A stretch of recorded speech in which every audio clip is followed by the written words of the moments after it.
Game time decisions with Buckeye Talk for Ohio State's Saturday night game against Toledo, final non-conference game before Ohio State starts Big Ten play. These are the sort of topics and strategic things that you should look for as these two teams play a big game for the Rockets and probably an important game for Ohio State to get ready for that conference play. Stephen, what is your game time decision?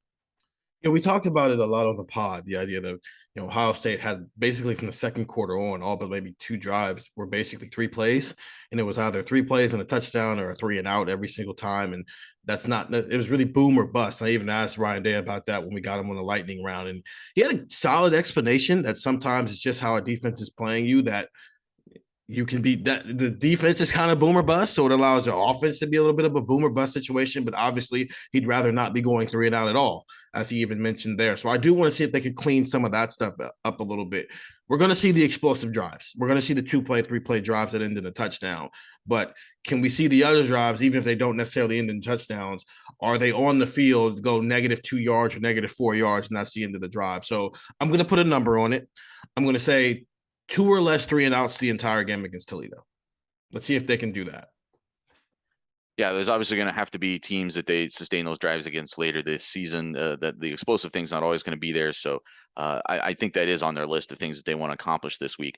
I'm talking about the other side of the ball. This is more of an Ohio State defensive thing to look for. But Toledo quarterback DeQuan Finn is only about a 60% passer for his career. And last week against UMass, he didn't even complete half of his passes. But that's not why he's such an effective and dangerous, potentially, engine for this offense. He's rushed for at least 64 yards and a touchdown in each of his last three games, dating back to their bowl game last year.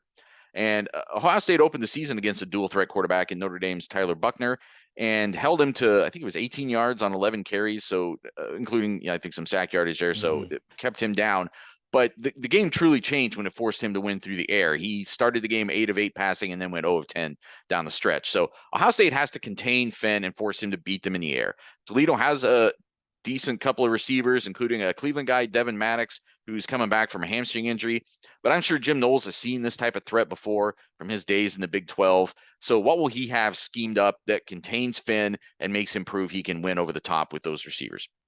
Come back to Buckeye Talk after the game. We'll have a post-game pod up in the wee hours of the morning after this, I think it's 7 p.m. kickoff on Saturday night. And get the text 614-350-3315. That's how we will be putting out all the things we see pregame. How's Jackson Smith and Jigba look? How's Julian Fleming look?